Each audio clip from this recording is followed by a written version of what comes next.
Hello student, good morning to all of you. Today I study class 12th physics, chapter 3rd current electricity. इसके पहले हम लोगों ने थोड़ी बहुत करंट के इलेक्ट्रिक करंट के बारे में प्रीवियस लेक्चर्स में पढ़ा था.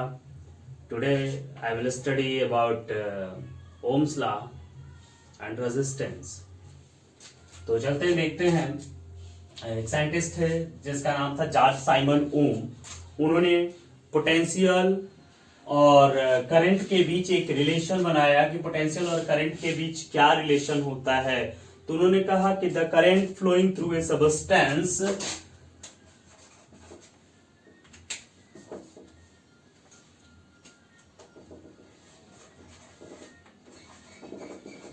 The current flowing through a substance, कोई भी अगर सबस्टेंस हम लोग लेते हैं, कोई भी मटेरियल हम लेते हैं, ठीक है, तो उसमें से जो करंट फ्लो होती है, सबस्टेंस की जगह पर कंडक्टर ले लें, क्या कंडक्टर ही होता है. Through a conductor is directly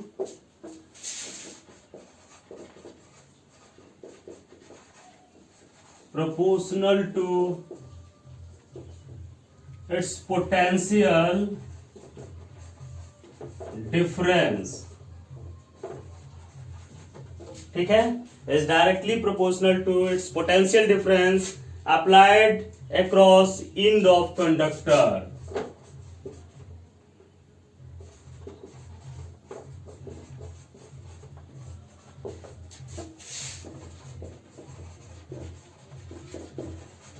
ठीक है, applied across end of conductor. लेकिन इसके लिए यानी उन्होंने कहा था कि इसमें जो करंट फ्लो होती है V is proportional to I. V जो होता है I के क्या होता है, प्रोपोर्शनल होता है. ठीक है, V is proportional to I होता है. ठीक है, ठीक, तो V इज प्रोपोर्शनल टू क्या, I. V प्रोपोर्शनल हो गया किसके, I के. जब V हो गया प्रोपोर्शनल I के तो हम लोग कहते हैं ये कांस्टेंट, प्रोपोर्शनल हटाते हैं तो एक कांस्टेंट जोड़ते हैं, यानी V equal to I into क्या हो गया, R हो गया, यानी V इक्वल टू हो गया IR.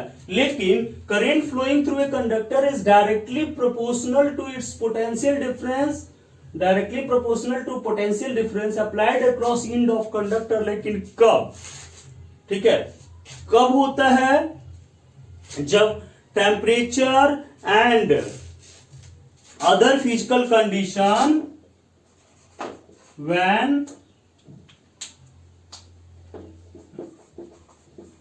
टेम्परेचर एंड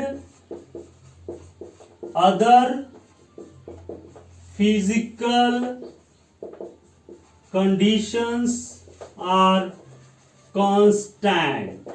ठीक है, वो उस पर अदर टेम्परेचर और अदर फिजिकल कंडीशंस उस पर अप्लाई नहीं हो, तब होता है V इज इक्वल टू क्या, I इंटू R. जहां क्या है, R क्या है, where R equal to resistance of material. R equal to resistance of material, जो मटेरियल था उसका क्या होता है, रेजिस्टेंस होता है. तो ये ओम्स लॉ था. ठीक है, ओम्स ने ये लॉ बताया था कि V is proportional to I. ये केवल और केवल तभी काम करता है जब टेम्परेचर क्या हो, कांस्टेंट हो, तभी ये काम करता है. ठीक है, तो ये था आपका क्या, ओम्स लॉ, जिसमें हमने बताया कि current flowing through a conductor, किसी कंडक्टर से जो करंट फ्लो होती है it is directly proportional to its potential difference. When, कब पोटेंशियल डिफरेंस के इक्वल होती है, प्रोपोर्शनल होती है, जब अदर जो फिजिकल कंडीशंस हैं जैसे टेम्परेचर है या प्रेशर्स है, ये सब कंडीशन जो है रिमेन अनचेंज, ये चेंज नहीं होते हो, तभी ये कंडीशन. टेम्परेचर बढ़ा देते हैं तो ओम्स लॉ को फॉलो नहीं करता वो सर्किट, ओम्स लॉ को फॉलो करेगा ही नहीं. ठीक है, तो ये V is proportional to I, यानी V is equal to IR, where R is resistance of material. R जो है रेजिस्टेंस है मटेरियल का. तो चलिए इस R के बारे में देखते हैं. Resistance, resistance of material, material के रेजिस्टेंस को हम लोग देखते हैं कि मटेरियल का रेजिस्टेंस कितना है। ठीक है,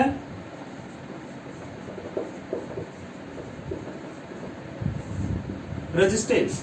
तो रेजिस्टेंस कितना है इसका देखते हैं। रेजिस्टेंस मतलब यहां से हम लोग देख सकते हैं V R equal to V upon क्या I होता है। यानी जो कंडक्टर की, सबसे पहले ये देखते हैं कि resistance of a conductor is the property.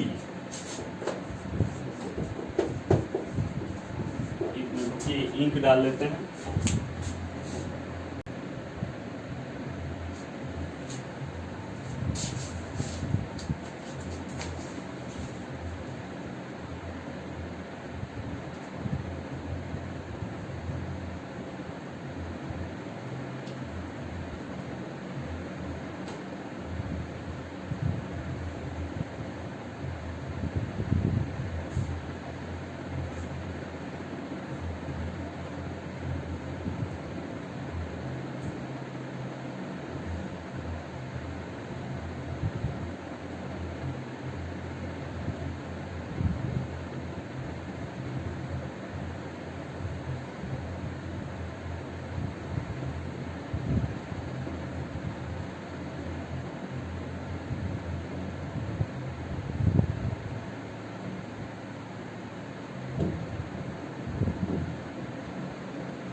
ठीक है, चल भैया ये ऊपर मिटाते हैं थोड़ा सा।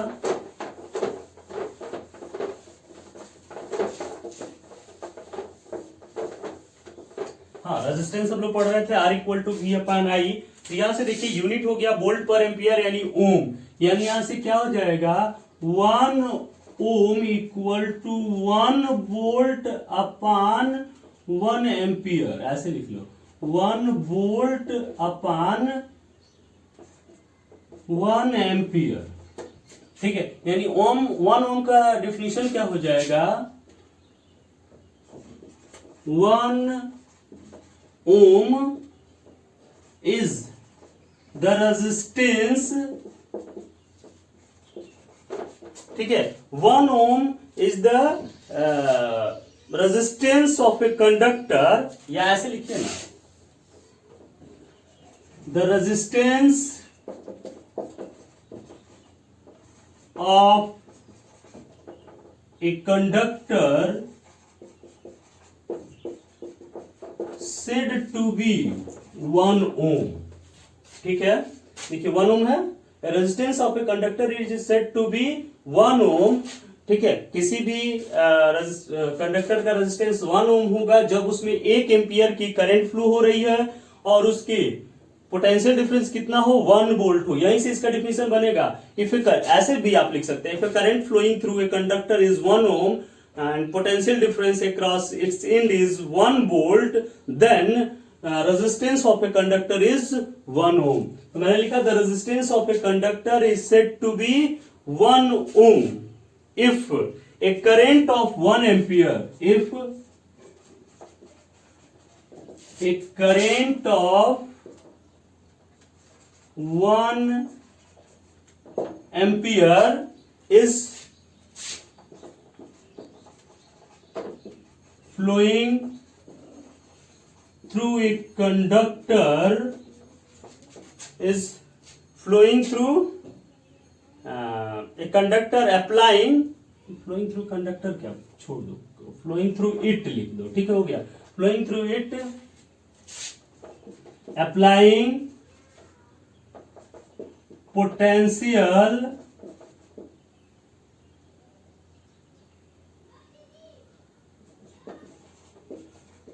difference across its end is 1 volt। ठीक है, ये एग्जाम्स में एक आध बार आया हुआ है 1 एम्पियर का 1 ओम का डिफिनीशन। तो क्या कहेंगे, द रेजिस्टेंस ऑफ, या दूसरे तरह से भी आप कर सकते हैं, जैसे मैंने लिखा, कोई जरूरी नहीं, यहीं से आप बना लेंगे। If current flowing through a conductor is 1 ampere and potential difference across its end is 1 volt, then resistance of a conductor is 1 ohm। ये भी आप लिख सकते हैं। तो इस प्रकार से इसका रेजिस्टेंस हमारा क्या हो गया, आ गया। अब चलते हैं, देखते हैं यहां पर ये जो था इसका डायमेंशन निकालते हैं। डायमेंशन, चलिए V का डायमेंशन, अगर V का आपको डायमेंशन नहीं याद है तो अलग से आप निकाल लेंगे। डायमेंशन इसका हम लोगों को निकालना है R equal to V upon I। V का डायमेंशन लिखना है, V का आपको नहीं मालूम तो फिर भी आप निकाल सकते हैं। देखिए V equal to W upon Q होता है। ठीक है, W का क्या, ml स्क्वायर T-2 और Q का क्या हो जाएगा, AT, यानी क्या हो जाएगा, ml square T-3 A inverse. नहीं याद है तो फिर यहां से करेंगे। ठीक है, तो ये हो जाएगा ml square T-3 A inverse upon I। Current का क्या होता है, A होता है, यानी इसका डायमेंशन हो गया ml स्क्वायर T-3 A-2। ठीक है, ये इसका डायमेंशन हो गया ml स्क्वायर T-3 A-2। इसको बिठाते हैं नीचे वाला, ये तो आप नोट कर चुके हैं। तो ये रेजिस्टेंस ऑफ ए कंडक्टर हो गया, किसी कंडक्टर का रेजिस्टेंस ये होता है और उसको ओम ये लिखे हैं, ओम को इस प्रकार से डिनोट करते हैं। अब आगे चलते हैं, ये देखिए दोनों में क्या रिलेशंस होते हैं, ध्यान दीजिए। अगर ओम्स लॉ को फॉलो करता है तो इसके बीच जो हम लोग ग्राफ खींचेंगे, किसके किसके बीच भाई, ये पोटेंशियल हो गया और ये क्या हो गया, करंट हो गया। पोटेंशियल और ये करंट के बीच जो ग्राफ हम खींचते हैं वो ग्राफ कैसा आएगा, स्ट्रेट लाइन में आएगा। अगर पोटेंशियल 2 टाइम्स होगा तो करंट भी 2 टाइम्स हो जाएगी। अगर मान लीजिए हमने 2 वोल्ट लिया और करंट जो थी 1 एम्पियर थी, तो रेजिस्टेंस उसका R बराबर कितना हो गया, 2 ओम हुआ। लेकिन फिर जब हमने किया क्या, 4 कर दिया तो ये 2 हो जाएगा, फिर भी रेजिस्टेंस कितना हो गया, 2 ही ओम हुआ।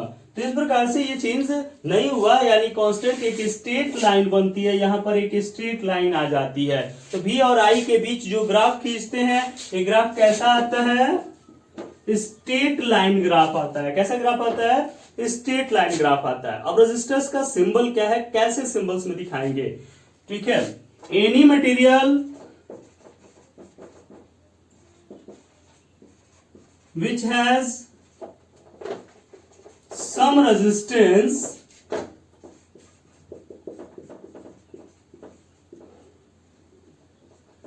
resistance is called resistor,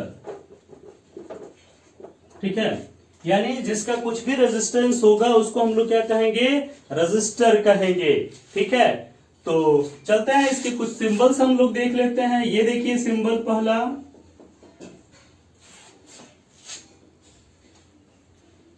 ये इसका पहला सिंबल हो गया। इस प्रकार से ये रेजिस्टेंस हो गया R, इसको बोलते हैं फिक्स्ड रेजिस्टेंस। यानी ये ऐसे बना हुआ है तो इसका मतलब ये फिक्स रेजिस्टेंस है। 2 ओम का है तो 2 ओम का है, 5 ओम है रेजिस्टेंस तो 5 ओम है, ठीक है। और इसको R से हम लोग क्या करते हैं, डिनोट करते हैं। रेजिस्टेंस को आप जानते हैं, तो ये इसका क्या हो गया, रेजिस्टेंस R हो गया। अगर मान लीजिए कि रेजिस्टेंस आपको ऐसे दिखाया गया है, ध्यान दीजिए, ऐसे रेजिस्टेंस ऐसे है और ऐसे एक एरो इसके बीच खींच दिया गया, ठीक है। तो इसको हम लोग क्या कहेंगे, वेरिएबल रेजिस्टेंस, इसको बोलते हैं हम लोग क्या, वेरिएबल रेजिस्टेंस। ये हमारा रेजिस्टेंस क्या हो गया, वेरिएबल रेजिस्टेंस हो गया, ठीक है। और अगर ऐसे है और ऐसे है, ठीक है, इस प्रकार से है, तो इसको बोलते हैं पोटेंशियल डिवाइडर, ठीक है। क्या बोलते हैं इसको, पोटेंशियल डिवाइडर बोलते हैं। पोटेंशियल को ये क्या कर लिया है, डिवाइड कर लिया। तो ये कुछ आपके क्या थे, सिंबल्स थे, जिसको आप क्या कर सकते हैं, डिनोट कर सकते हैं किसी भी तरह से, ठीक है। अगर सर्किट डायग्राम रेजिस्टेंस के लिए आप खींचना चाहें तो कैसे सर्किट डायग्राम खींचेंगे, तो चलिए देखिए, मान लीजिए कि यहां पर एक हमने क्या कर दिया, बैटरी लगा दिया। ये आपका बैटरी का सिंबल हो गया। बैटरी के साथ यहां पर हमने करंट वोल्ट मीटर एमीटर लगा दिया, एमीटर, ठीक है, एमीटर लग गया। अब इसके बाद से हम क्या करेंगे, ये हमारा रेजिस्टेंस वायर हो गया, ठीक है। वोल्टेज मेजर करना है तो रेजिस्टेंस वोल्ट मीटर यहीं पर लगाते हैं। ये वोल्ट मीटर इसके साथ क्या कर दिए, लगा दिए। ये रेजिस्टेंस R था, ये एमीटर A था, ठीक है। इस तरह से इसमें करंट का क्या हो रहा है, फ्लो हो रहा है, ठीक है। इसमें भी जाएगा, इसमें भी जाएगा, ठीक है। तो ये आपका क्या हो गया, सर्किट डायग्राम हो गया। I करंट इसमें फ्लो हो रही है, इसका रेजिस्टेंस क्या हो जाएगा, R इक्वल टू V/I।